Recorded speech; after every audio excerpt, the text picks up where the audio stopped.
And thank you for joining us for this press conference. My name is Stephen Fishback of the Eastway Patrol Division, formerly of the Public Affairs Office here with CMPD. And today we're going to be discussing a case update involving a 4-month-old little boy, as well as a fugitive search for the suspects in that case. Joining me is Major Luke Sell of the Special Investigations Bureau. He is going to discuss that case update as well as take a few questions from our media partners who are with us here today. Major Sell.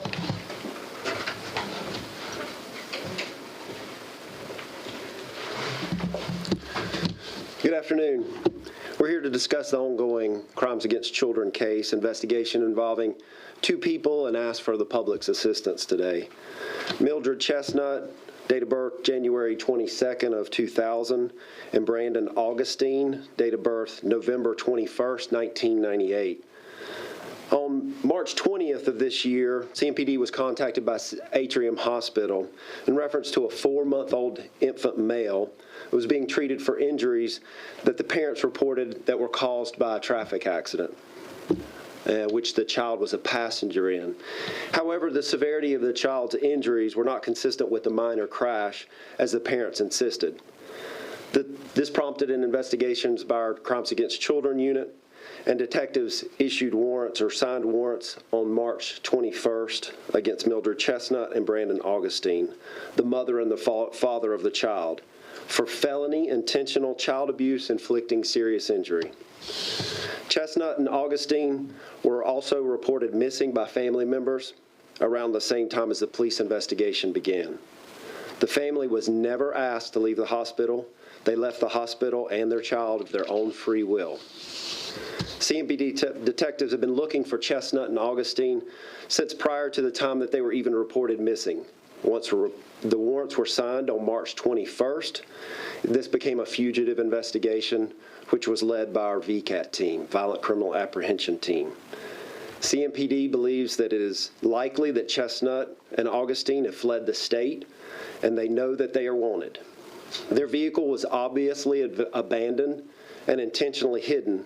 It was located in Austell, Georgia on March 21st. We can't get into specifics regarding the condition or location of the victim, but he is in a safe place.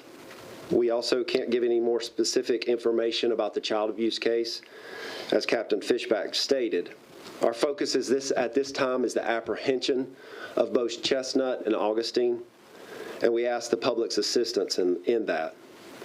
It is very important, and I reiterate, it's very important that if Chestnut and Augustine receive any assistance of any kind, that the persons or person helping them will be subject to criminal charges, to include aid and abet and accessory after the fact of a felony. We're asking anyone with any information, please come forward, call Crime Stoppers, and that number is 704-334-1600. And I'll take a few questions.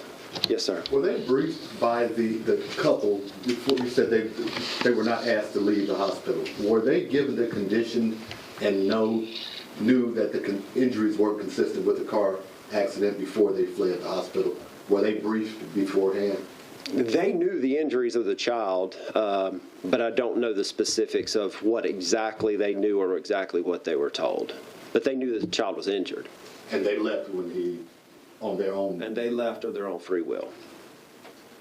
Did they leave the child on the 20th or on the 21st?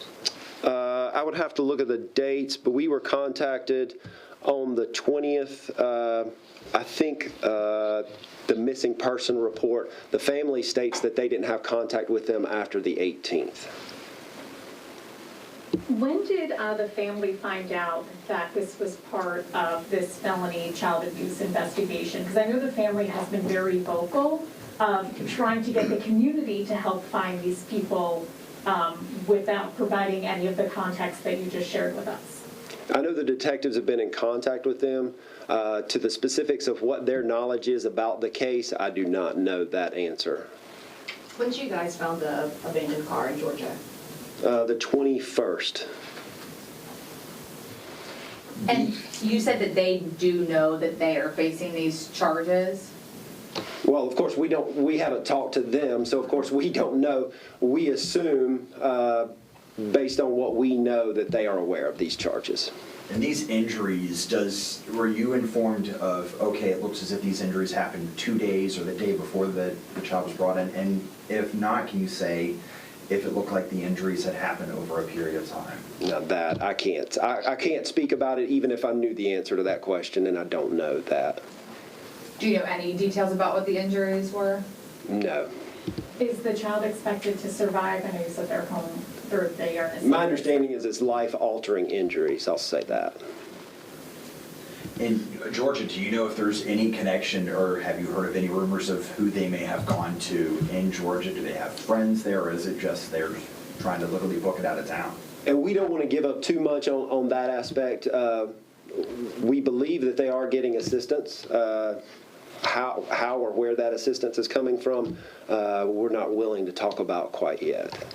And I know that there are license plate reading cameras that the city has that they're, spread out all over the country. Did y'all get any hits on their vehicle through the license plate reading cameras that are set up for that network? And I'll be honest with you, I don't know that answer. Did you have any prior contact with this couple, or were there any other former issues with? They don't have any criminal record whatsoever. And no complaints to Child Protective Services that you're aware of? Not that we're aware of. Are there questions for the Major? You might have said this their biological child? That is. Okay. And the child's 4 months old, right? At the time. That's what we have, yes, ma'am. How many people would you say you've spoken with to try and get information about their whereabouts? Oh, that would be a guess at best, but I know that our detectives, from the Crimes Against Children detectives to our VCAT detectives, have done exhaustive work in trying to talk to whoever will talk, family members, neighbors, just about anybody that we can to try to find.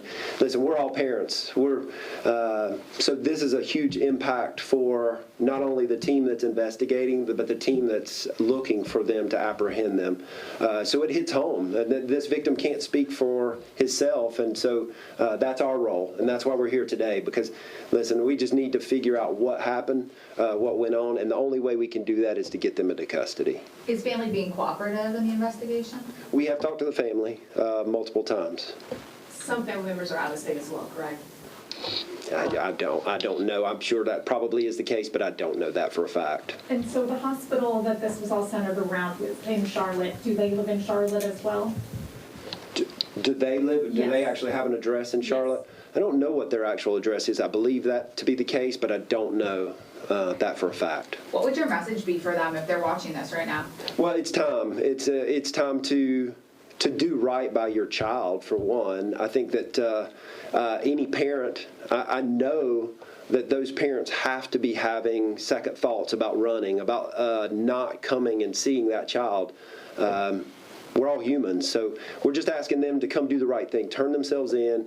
Let's figure this thing out. We just want to sit and talk. They've got some things they need to address, but it's time. All right, thank you, Major, for your time. I do need to get him back as he commands this investigation. Thank you. Thank you.